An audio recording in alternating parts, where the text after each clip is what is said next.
Now that we have built a regression model in Power BI, the next step is something most people skip, that's the validation.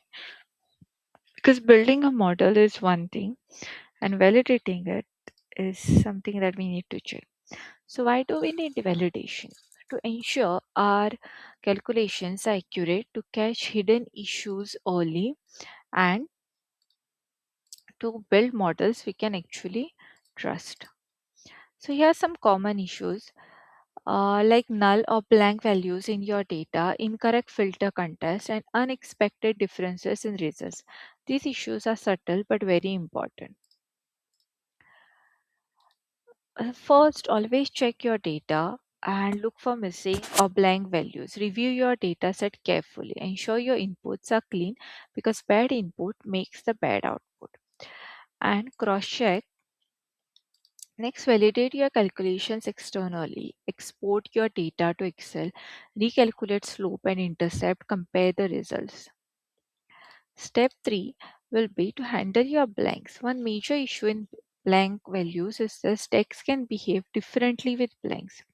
It may include or exclude them unexpectedly. So you need to modify your measures explicitly, handle the blanks, and ensure the consistent result. Use all selected. Another important concept is filter contest. Use all selected instead of all. This respects slicers and filters and gives more accurate results. So, how it works? So, here's the process: build your model step by step, validate each calculations, and compare the outputs. Refine your logic. Why it matters is that this is what separates beginners from professionals. Anyone can build a model, but validating it makes it reliable and ensures better decision making. The final takeaway is that always validate your models and handle edges case like blanks, and never blindly trust your outputs because accuracy is everything in data. So now we have built this for the slope and intercept coefficient. First glance, they look correct. However, if you export this data into a CSV file and run the intercept and slope functions on the Excel, we will see some discrepancies. Slowing down to build each step piece by piece definitely helps us with the text modeling. Text and AI modeling both require us to check our results to make sure that we are seeing the everything results that we expect to see. It's hard to notice this at first because it only impacts a few data observations. If we sort our table so that the last date appears first, and we notice that these aren't any temperatures for the most recent dates in the model.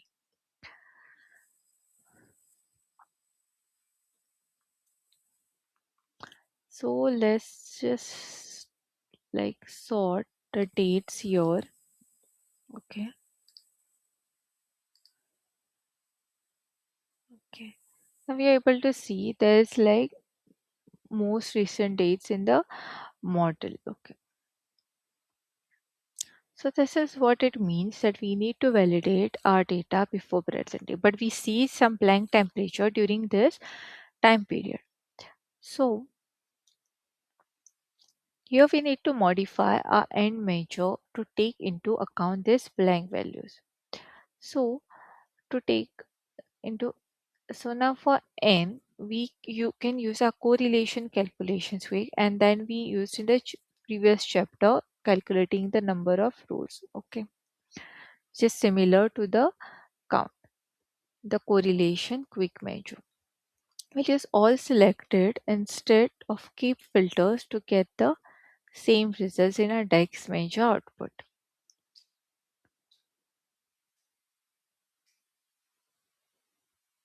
So now into this n, okay, into this n,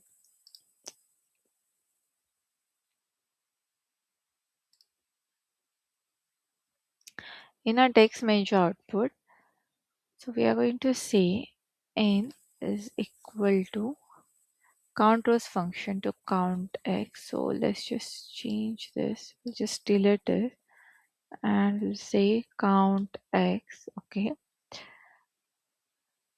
And Then we'll multiply the measure x by the y in the second function parameter. Okay, so here say all selected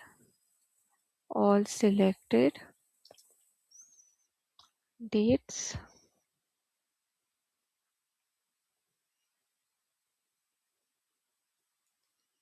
comma,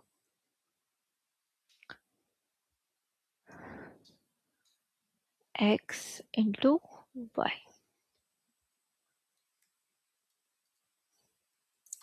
X into y in the second function parameter. So now we'll just close.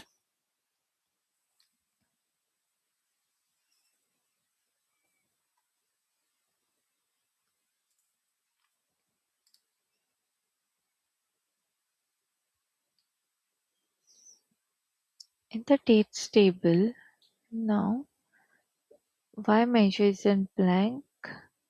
See, these updates are intercept and slope coefficient. Results to remove these blank numbers from the calculations automatically.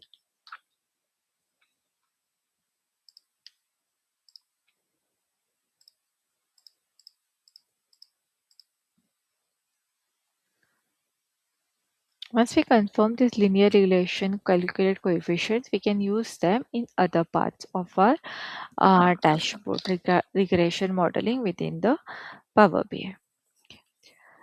So this is how we can calculate and verify our results. If there is any blank terms, that then we need to remove it out and understand it.